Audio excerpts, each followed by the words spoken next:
Welcome to Your Mind is Trying to Kill You podcast.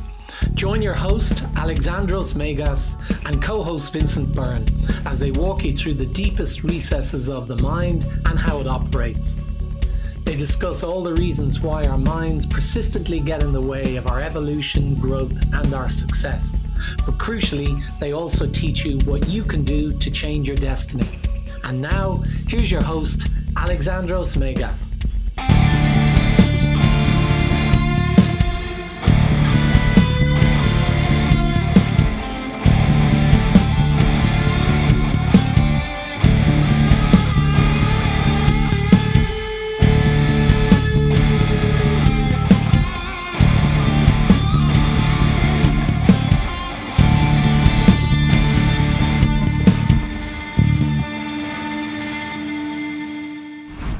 Well, hello and welcome to our 32nd episode of the infamous Your Mind is Trying to Kill You podcast. I'm your host, Alexandros. And I'm your co-host, Vincent Byrne. And today I have to apologize. I look kind of disheveled, but I have been working on building a little house for my ducks. Did you know I had ducks? Didn't know you had ducks. I knew you had snakes and dogs. The ducks are very important to me. Yeah. Mentally. If the ducks are happy, that means that I'm okay in life. They instruct my condition.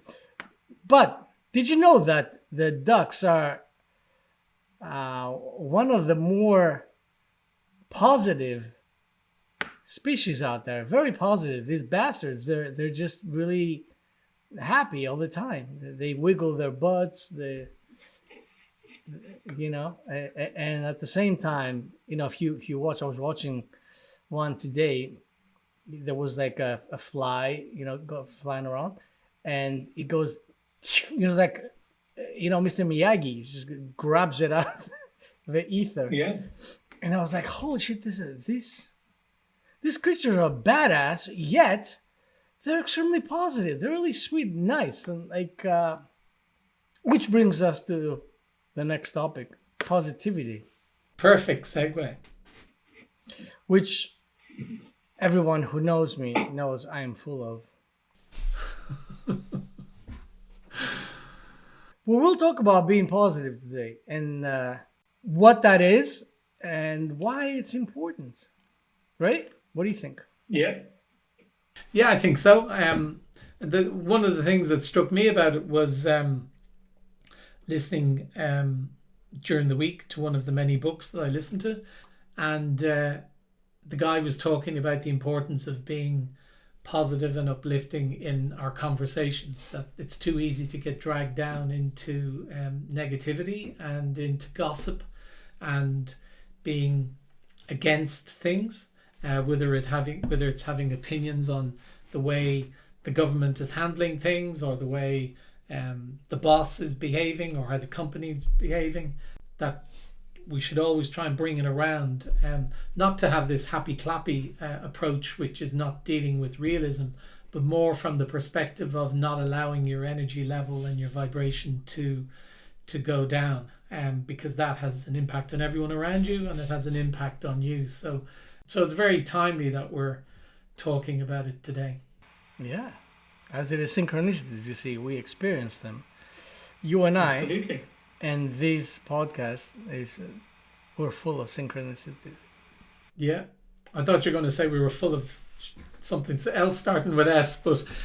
I wouldn't include you in that statement, but Lord knows I personally am full of it, of course. So, positivity then. What's your thoughts?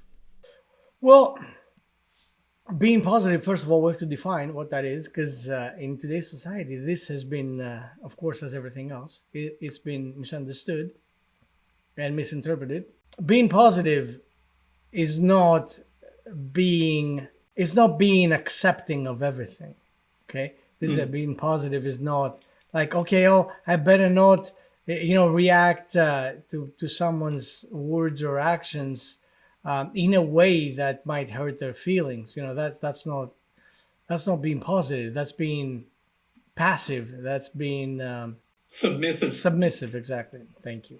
Being positive is about your state of mind and your attitude, no matter what happens. And what should that be, right? Being positive should be, as far as I'm concerned, aligning your emotions and your thoughts on an everyday basis with the main perspective, that the main drive of your life, like where you see yourself, the person you see yourself being, or where you see yourself going, should be a constant regardless of what's happening around you.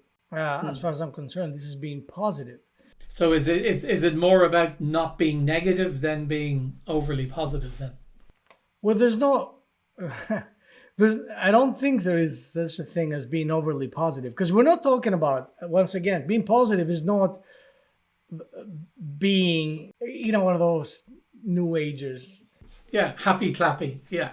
It's because I call that, well, I don't call that this. There's an expression in the NLP community. This is called spiritual bypassing, which is to say you use spirituality as a concept to bypass all the things that you should be doing instead. Like, in other words, all the things that, because I'm spiritual, I am against this, and I'm not gonna go deal with something because that something brings up negative emotions. So then I'm gonna sit back and own my way into happiness, or whatever.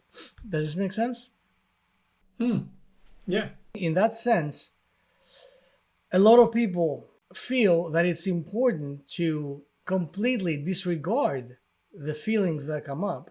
They don't deal with them because they've been convinced that relaying those emotions that bring them up, expressing them, would actually make them sound negative or be negative.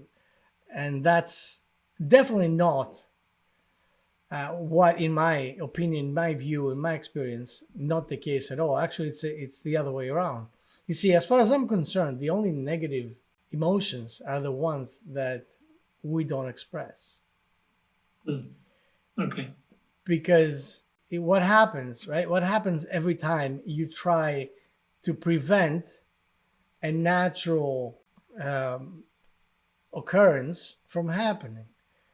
You create tension, right? It's think of it in the same way that you try to create like a dam to hold the water, and of course there's a lot of tension there, right? So if that thing is not extremely strong, it's going to break.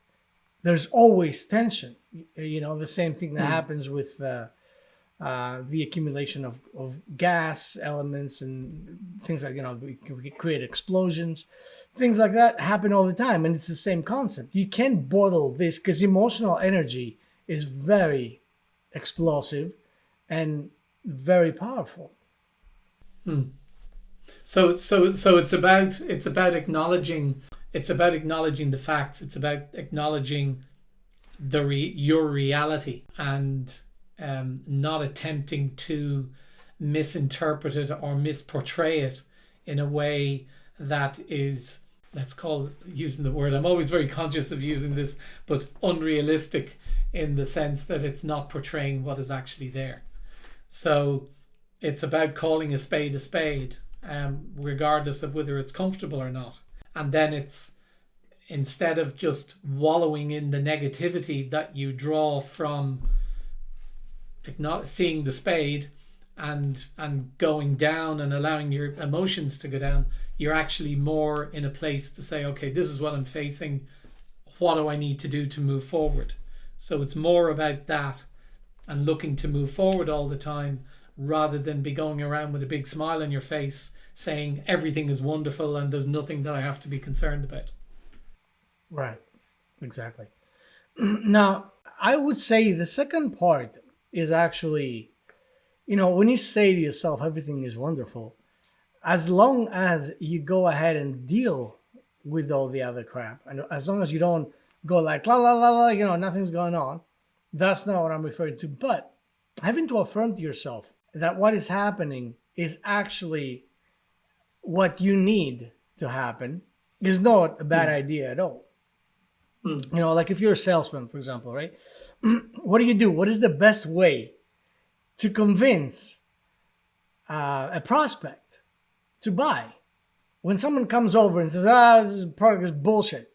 Okay. Now, there are two approaches to this, right? If you're a salesman that has the right approach, that has a positive attitude, you can turn this around by saying, you know what? A lot of people have said the same thing. I wonder, why do you think that? Because I'm really interested in finding out. So instantly, you disarm the person that is coming at you with that kind of attack, because it is an attack. And the attack is definitely not about the product. It's about some other shit that's been going on in this person's life, and they need to pick a fight. We all know people like that, right? They need to unload, and usually a salesperson is a very good target to unload, because most people don't like salespeople. That's another another conditioning programming effect that, of course, is based on some kinds of truths, right? But then it is conditioning nevertheless. You can't take, because there have been a used car salesman, the type that will be there to screw you out of your money and sell you something shitty, that you cannot take that and box everything in. It doesn't serve you to do that. But that is the kind of approach that the everyday human being has when they think of, that's the first thing you think about. Oh, salesman or car salesman, he's going to screw me out of my money. So you could actually end up being someone turning everything. Remember, this is alchemy. Words are magical, right? So if you take the words that someone is giving you and you turn them around, you alchemize them, you can completely reverse the effect. If you're getting an attack, this is like the word aikido, if you will. You use their word to flip them over, if you will, to do jitsu, whatever. Yeah. So if someone comes to you in an everyday situation, you don't have to be a salesman, but let us not forget, we're all salesmen. See, we are selling every day with every meeting that we have, with every word that we relate to someone. We're selling something, right? Every time you try to convince someone of doing something, your kid. Like, if I have to convince my daughter to do something she doesn't want to do, what am I doing? I'm selling her something. And I better sell that to her in a way that she feels that she's getting the best deal that she could possibly get. Otherwise, it's not going to go. And if it doesn't go, then I lose. We all need to make that sale. We're all selling an idea day in and day out, right? We deal with people. And when we deal with people, especially when it comes to business, but not only, of course, we are exchanging ideas. And in those ideas, especially if you need to make an impact, if you need an outcome, a specific outcome out of your conversation, you need to make sure you understand that this is a sale. When we find ourselves in a situation where we get negative approaches from people, the most, because we talked about being triggered, right? The usual way of dealing with something that sounds or feels unpleasant to us is to be triggered and explode. Like we react in the same way that someone else is acting towards us. if someone's being violent towards us, we tend to react and be violent towards them. And we think that this helps us. But unless we're talking about, a life-threatening situation where you need to, react in a certain way, or else, you or someone you love might be endangered. I would say the skill of being a word alchemist is actually a massive one. This is a superhero skill, man. Think about it. This is about being able to. A good friend of mine, who's actually a brilliant marketer, asked me once, "What if you had a superpower? What would you want it to be?" And I thought about it for a couple of minutes, and then I said that I would like to be able to persuade anyone. It is actually the most important superpower, and it's a superpower that anyone can have. You see, because this is it's an acquired technique. It doesn't, it's not like, oh, you're born with it. You have that talent and nobody else can have it.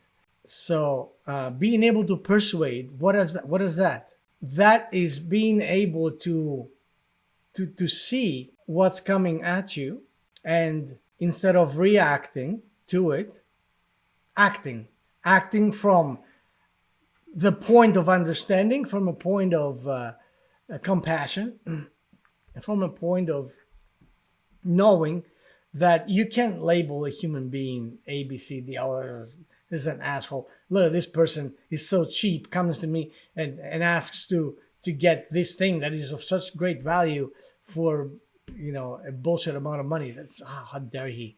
But if you don't think of whoever comes to you with an opposing view, if you don't think of them as inferior, or if you don't think of them as negative, or if you don't label them anything that is detrimental to their character, then you have the opportunity to change their mind. Because that's exactly what you do when you persuade someone. See, you change their mind. Think about that. Think about what that phrase means. You change their mind. You receive their mind as is, and then you alchemize it. You change it.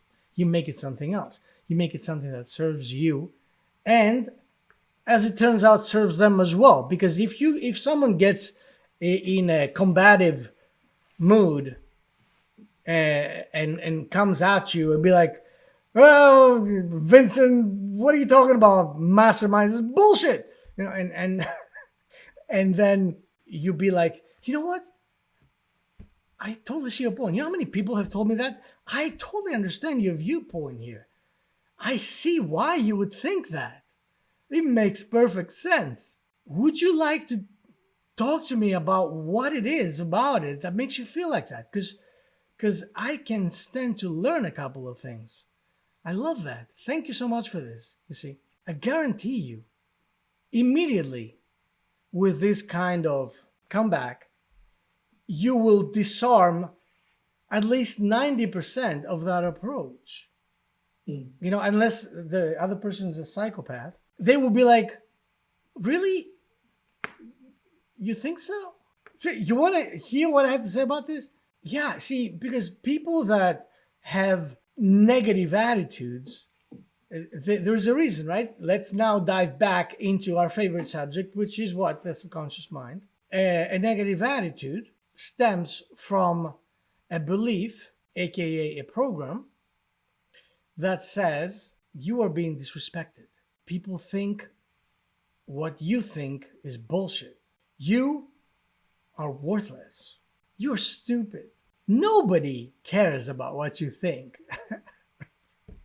So if immediately you take a concept like that and you flip it on its ear, you have managed to alchemize that. Do you agree that this makes sense to you? Yeah. I mean, it sounds a little bit like improv, comedy improv. And, someone hits you with something, and instead of kind of reacting to it, you add to it. And you as you were talking about Aikido, it's using the energy of the force coming towards you to direct it and not even add anything else, but just to direct it where you want it to go, and often against the person themselves. So yeah, that makes perfect sense. That and that sits with me in relation to the way that being positive actually, my definition of it is it's less about being positive and more about being not negative, and it's more about being creative and being open and hopeful, and using that kind of approach to transform, or as you said, alchemize the words that you've been given from someone else who's potentially in a lower energy than you, is maybe not feeling great about themselves, and you actually take their words, and with elevating their words, you not only elevate the words and the possibilities, you also elevate them, probably to a level that takes them out of that state that they're in. Yeah. And what was it? One of our listeners that said something about that, made a comment. Yeah, it was someone had kind of said that like when you're in a situation where, maybe after the weekend, someone comes to you and they start talking, I didn't have a great weekend, how was yours? And they're kind of expecting you to join in with them, to have a bit of a pity party. And, they want to do a bit of backbiting about some people in the office, or maybe, their other half, and they just want to bring you down and into this conversation with them. And that having that kind of situation, it can often be difficult to handle.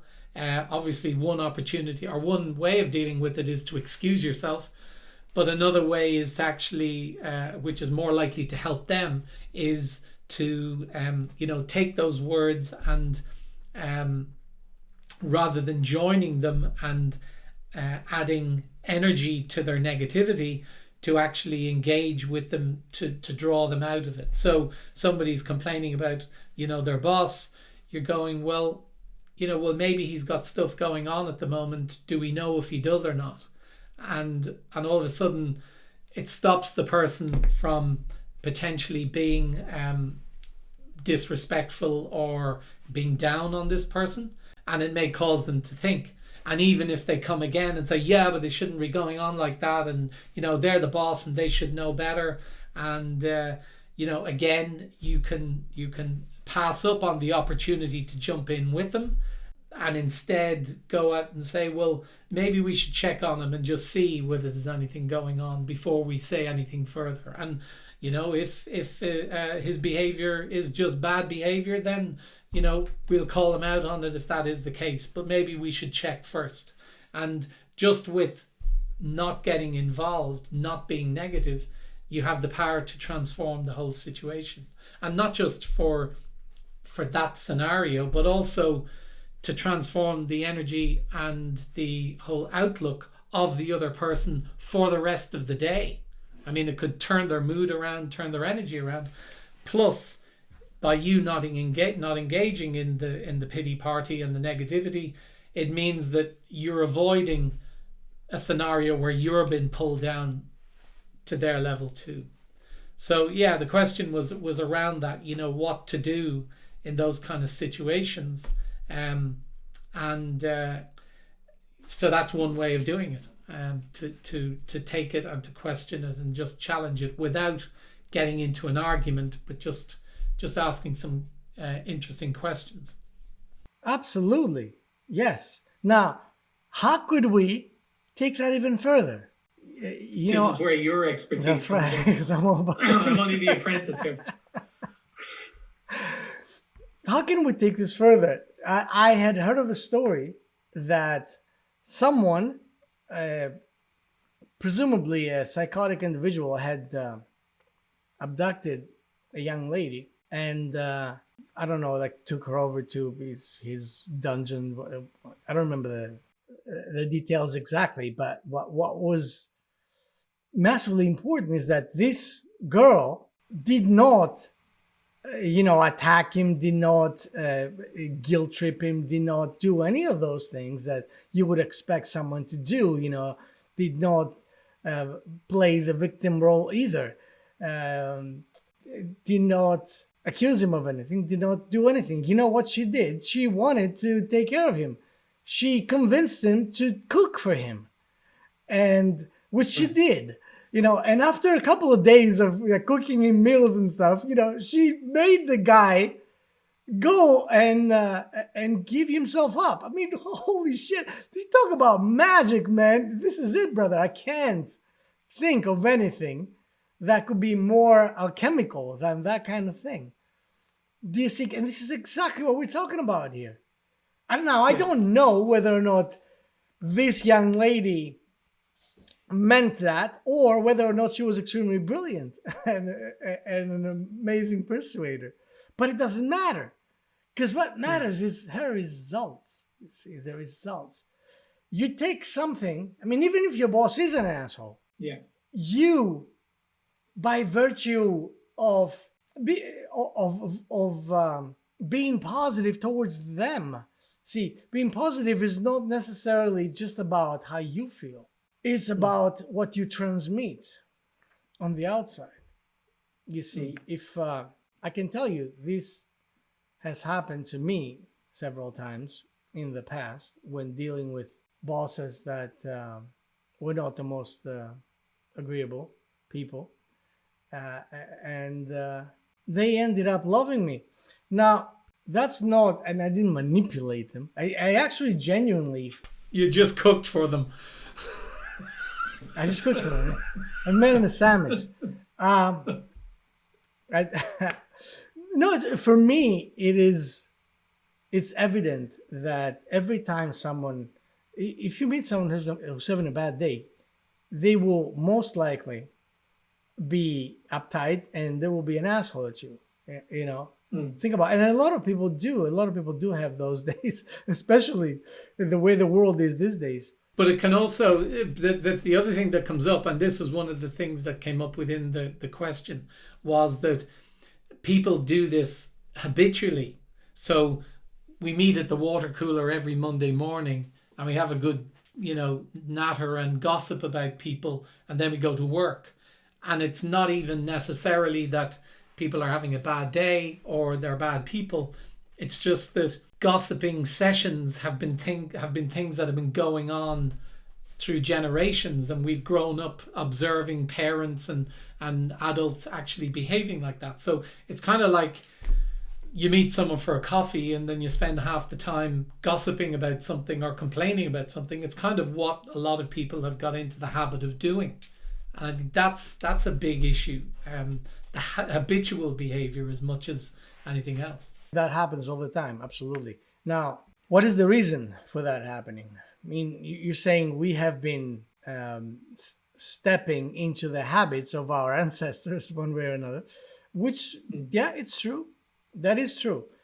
But also, what happens, because we have all at one time or another found ourselves in the same position. And from where I am right now, and when I look back, I can see clearly why I would stand in that circle and communicate in a similar fashion, because this is a victim approach.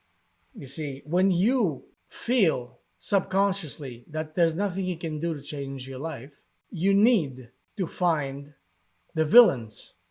We need to turn around and point the finger to the ones that could be responsible for your plight, right? Because otherwise you feel like you're not acting at all. See, that gives you a feeling, that gives you the perception of action, of acting. I'm doing something about it. I'm talking about it.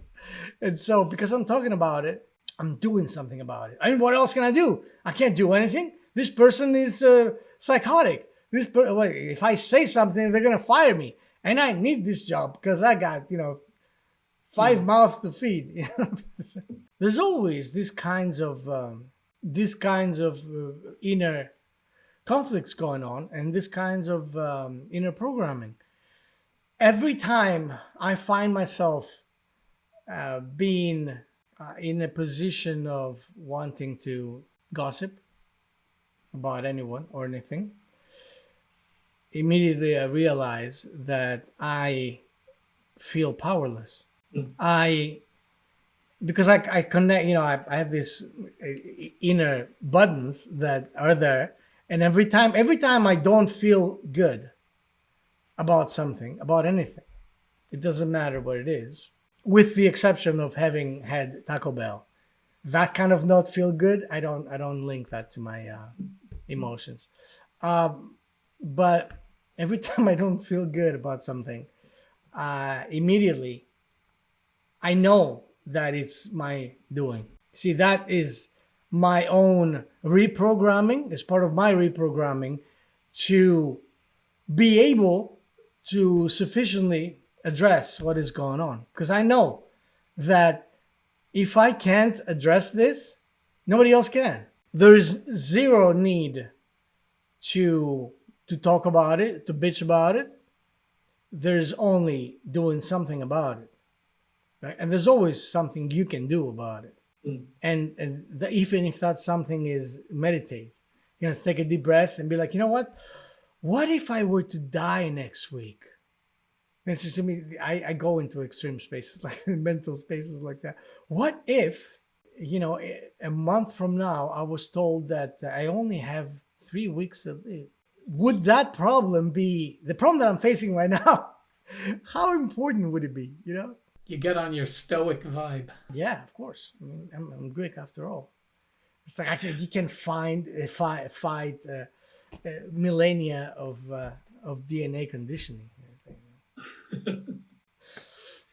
So in terms of the concept of positivity, I think just clarifying it. I think a lot of people will look on it as being it's almost something to be critical of someone about. Well, it's okay for you to be looking at it like that. You have everything sorted out for yourself. I have to look at it like this because I don't have the same opportunities or the same circumstances or the same money that you have. I want to wallow in my negativity for a while and give out about it and all that sort of stuff. And what we're essentially saying is that being positive is just about recognizing what's there, and instead of choosing to go to a place, an energetic place of criticizing and moaning and complaining, it's choosing to go to a place which is, how can I solve this? How can I fix it? Not to go to a place of, oh, there's nothing wrong here. There's nothing to face. There's, everything is wonderful, as I said.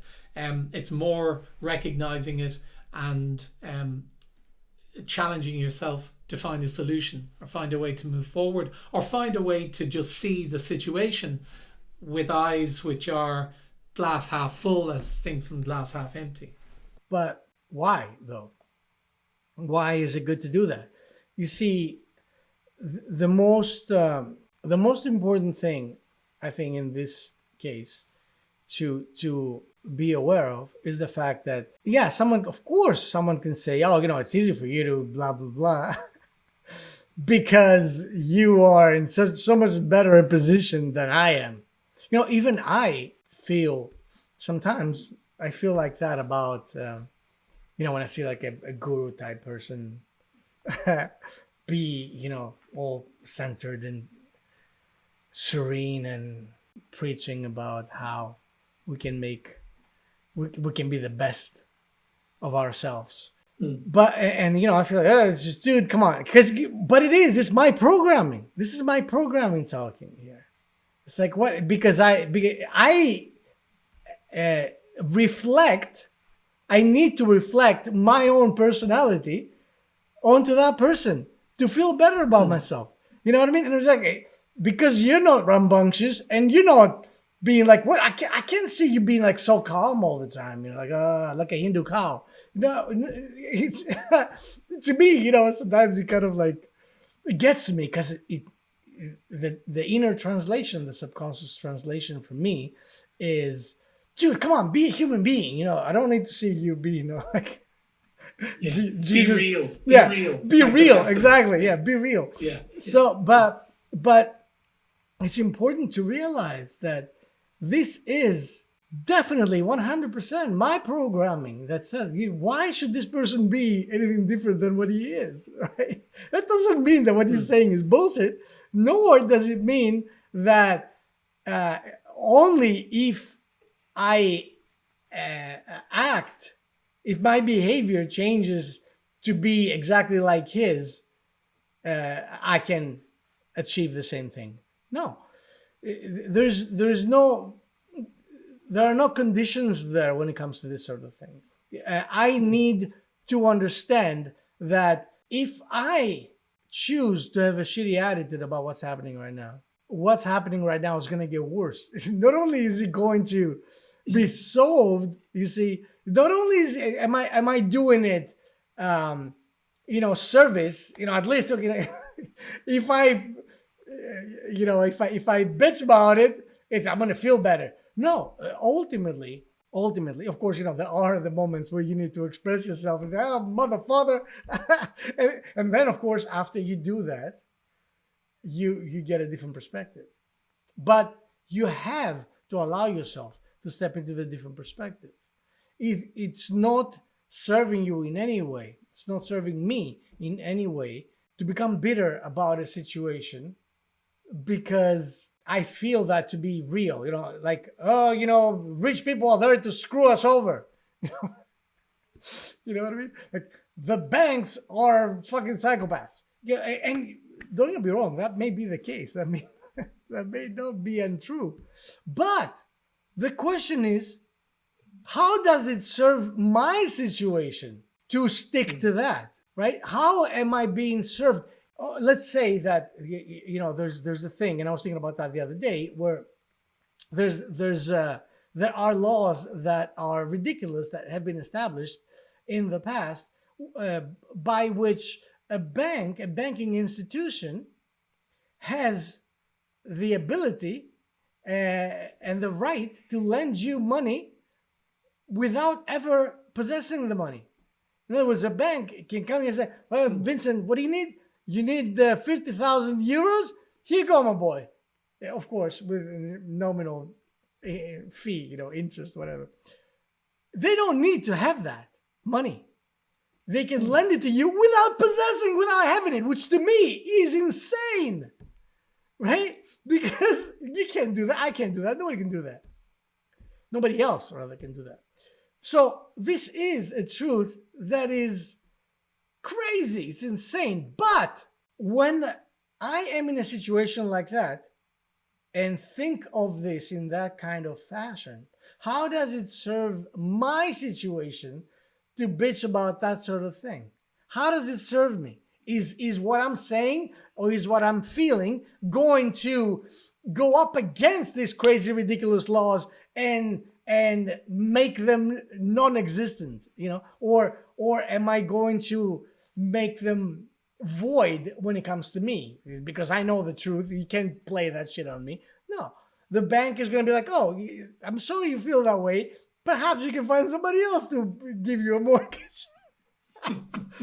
Right? So, what I need, however, is in a situation like that, I need to make the terms the best terms I can have, I can achieve, and I can do that through various means, not the least of which is my attitude. And that's what we're talking about here, because everything is a negotiation. Why? What do you think the FBI has, like those negotiators? Those right? That's what they call them, right? What are they called? Yeah. And what they do is 100% diving into the underlying subconscious psychology of the person who is in a very upset mood, very upset mood, and of course prompted to liable to do something extremely negative, extremely volatile. So the negotiator comes in and initiates contact. And by that, I mean the person is trying to actually instantly, and the first thing they do is try to communicate, try to make sure that the other party understands that they're a human being. That, look, I'm not here to fuck you up. I'm here to have a conversation. Let's have a conversation, man. What did you have for dinner yesterday? And it doesn't matter how or what it is, what kind of methods they use, but ultimately they need to be able to get to an understanding of the fact that, look, we're human beings here. I know you might think that you're in a different, worse position than I am. I understand that. I get that. But perhaps we can find a bridge between us, and perhaps we can find understanding. Perhaps I don't understand where you're at, and I would love to. I need to find out what it is that's making you so upset. Can you please help me understand that?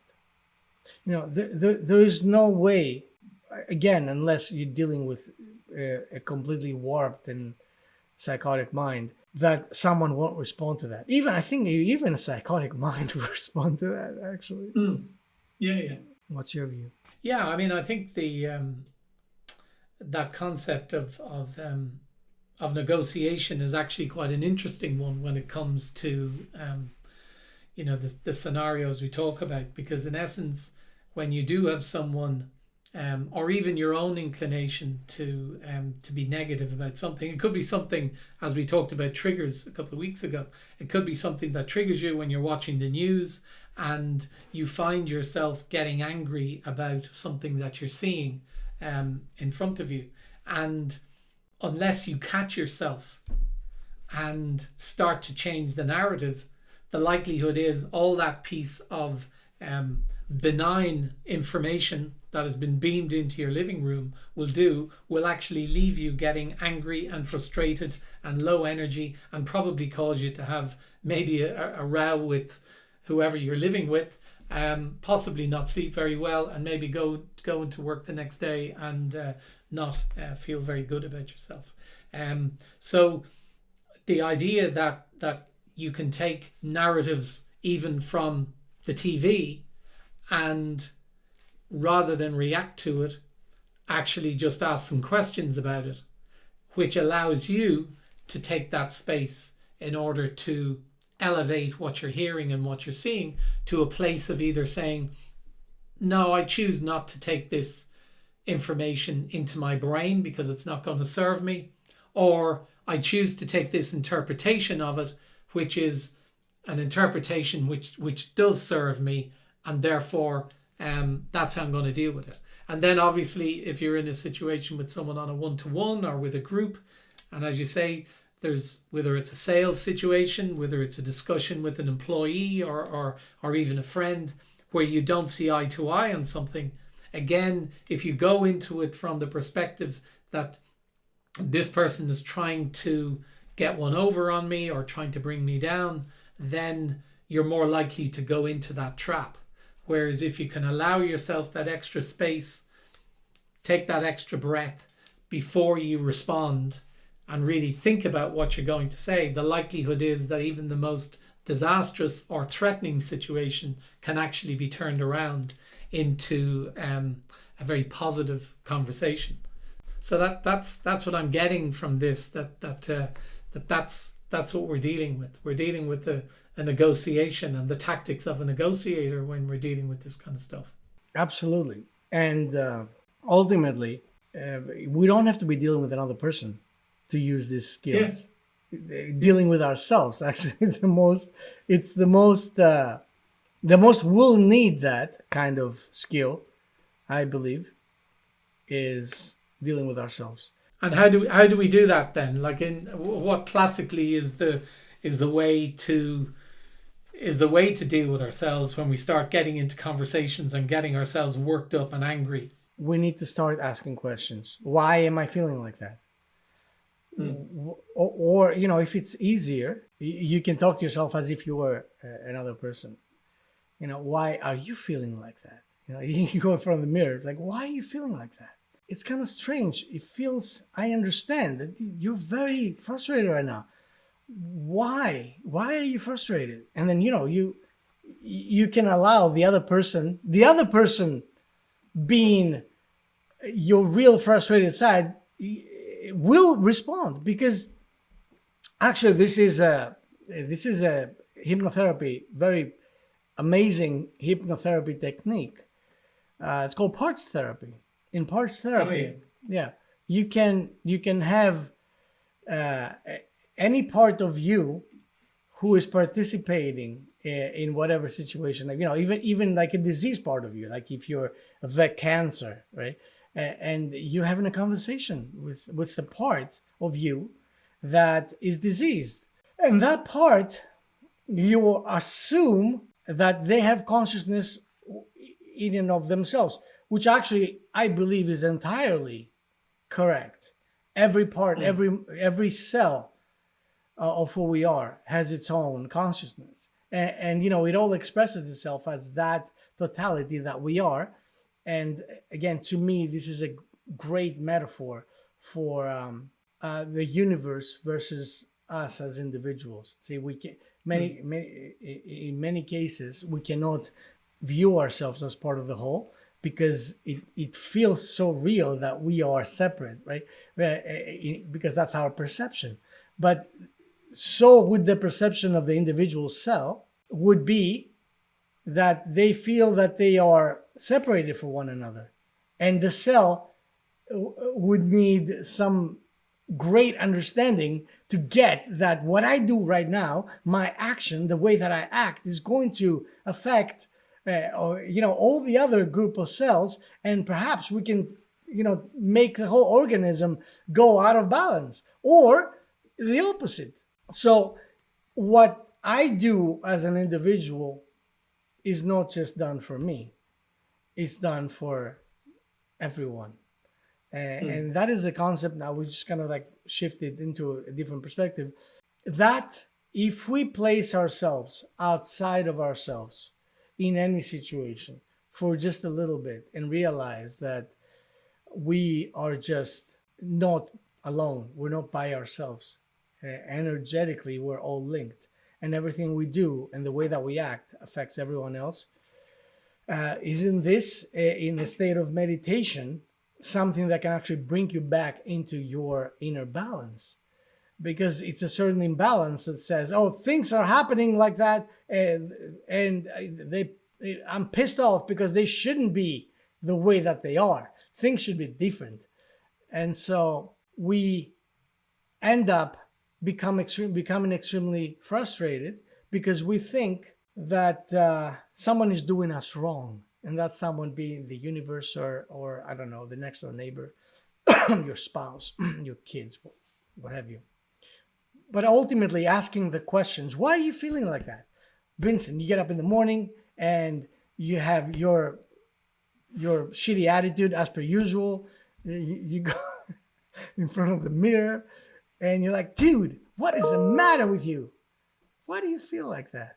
Why can't you just chill the fuck out? Look, ultimately, we are not just one voice. We're many voices. We're all being influenced by seen and unseen forces all around us. And so I believe being able to communicate with the parts of us that feel bad is extremely beneficial, extremely therapeutic, and can very easily become successful. We can step into situations where that upset that we had is being perceived differently now. If you look at something from a different perspective, a different angle, you can see entirely different truths. So it's all about shifting your perspective a little bit. It's all about, like what I said before, you know what I mean? If you got fired and you're like, oh my God, my life is ruined. And then you thought, what if I was going to die in a week? Then that puts everything into a different kind of perspective. You know what I mean? Like, which one is more, oh, fuck. Perhaps, okay, well, maybe me getting fired happened for my benefit.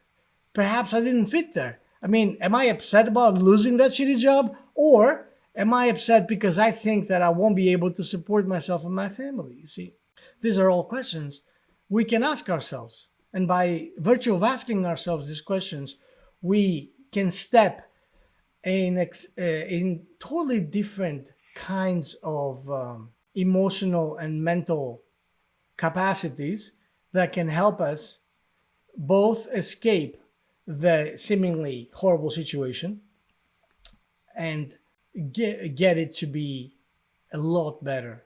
The worst thing you can do is commiserate. Commiserate. Yeah, and that becomes some. I'm going to say that, and I'm going to end it there. Where many times we think that commiserating with someone else that's having a problem is agreeing with them and kind of like being a shoulder for them to cry on. Kind of empathizing with them. Right. But ultimately, I don't think this is the best approach. You see, because what do you do? What do you support by doing that? You support the victim mentality. You know what? He left you? That scumbag! You were the best thing that ever happened to him. How could he do such a thing? Or you can just bring a different perspective into the situation. Empower the individual. And I don't think you empower an individual by empathizing with them in that fashion. But you, as far as I'm concerned, somebody broke up with you and broke your heart. To me, it would be like, well, it's evident that you are meant for something so much better. I mean, if that person didn't want to be with you, what does that say about him or her? What does that say about them? Clearly, they cannot appreciate who you are. If they can't appreciate who you are, do you want this person in your life? You dodged the bullet. Yeah. Exactly. It's like this is something to celebrate. And I mean, but it is like that. Think about it. I mean, look, truths are not absolute. You know that. But it is up to us. If any moment I can make up a truth, even if I'm making it up, if I can convince myself of the perspective that this is a real possibility, I am victorious. Of course, if that possibility, if that potential, if that perspective empowers me, I'm victorious. Otherwise, and it's also when you question the assumption or the situation that you're in, almost like the Byron Katie thing. Is it true? Is it 100% true? So people will often give you, of course, he's left me and I'm devastated and he's ruined my life. And is that true? Yeah, of course it is. Is it 100% true that he's ruined your life? And when you throw in that kind of circuit breaker, that can actually start to shift the perspective for the person straight away. That's without even introducing something new. It's just asking the question and asking them in a way that really gives them nowhere to go in terms of staying in the position they're in. Because no one can say for absolute certainty that any act has ruined their life, because there will always be one small element of a percentage of doubt there, because you just can never say for certain. So on the basis of the question then, why be positive? What's your summing up, Your Honor? Well, being positive can renegotiate your contract, and that contract be whatever it is that you're being positive about versus being negative about, right? Any kind of situation. And of course, we're talking about being positive when something seemingly negative happens, right? Because you don't have to convince someone to be positive if they hit the lotto. So being positive refers to those situations and those days and those moments that we feel like things are going wrong. Things are not lining up for us. We're not having success. We feel like we're failing. We feel like everything is going wrong. These are the moments where being positive can help you renegotiate that situation. Because it is, I said that contract, because it is a contract. Every situation is a contract. It's an agreement between you and a person, or you and the universe, you and yourself. Because I believe that every time something seemingly goes wrong, these are the times where you can have the most brilliant breakthroughs. Yeah. Well, I heard a statistic today that apparently of the top 30 companies quoted in the US currently, 16 of them were started during a recession. So, and people often say after they've been through trauma, whether it be an accident or recovered from serious illness or breakup or whatever, afterwards they say it was the best thing that ever happened to them. Right. I've heard of people having to go to jail for like 20 years that said that this was the best thing that ever happened to me. You know, and that is being positive, because being positive is the understanding that you are magic and you can create and alter a situation according to your will and according to the programming that you are creating in the moment. We're changing ourselves in the moment. We can. And if we don't, we reinforce the programs that brought us to a shitty situation. The more you don't act in a positive way, you don't just not affect the situation, you actually affect the situation towards getting worse. It's the same way when people tell me, when we talk about having hypnotherapy or even, engaging in a shamanic practice like, ayahuasca, people, of course, being very fearful, they're like, well, I don't feel I'm ready yet. And my answer that if you're not ready today, you're going to be less ready next year. Why? Because every time you don't do what has to be done tomorrow is more than what it was today or yesterday. Absolutely. Because it keeps on accumulating. You know what I mean? It's just not going to go away. Yeah. This is like having a disease, having a virus. Oh, say the V word. Having a virus that is treatable with antibiotics, but it's like, I don't like doctors. I don't go to the doctor. Or I don't want to go to, the hospital. And of course, every day that you prolong this, that you don't go, is a day that you get worse. And this is exactly the same when it comes to your emotional output, your emotional understanding, stance, whether or not you're being positive or negative. These are my final thoughts. Cool. Okay, that was another good one. I think we've hit the hour mark, as always. So be positive, people. Don't be positive for me. Don't be positive for Vincent. Don't be positive for the neighbor, because they don't give a shit. Be positive for yourself. Yeah. And as we always say, let's be careful with the words we use. Very nice. And don't let your mind kill you. Thanks for listening to Your Mind is Trying to Kill You with Alexandros Megas and Vincent Byrne. If you like our show and want to make sure that you don't miss an episode, then we would love if you would subscribe on Apple Podcasts or on whatever platform you're listening to us on. And you'd be doing us a big favor if you would support us by leaving a review as well. It would also be great if you would take a screenshot of this episode on your smartphone and share it on social media. So join us next Wednesday when we talk more about mind hacking and taking back control of your life. Until then, have a great week.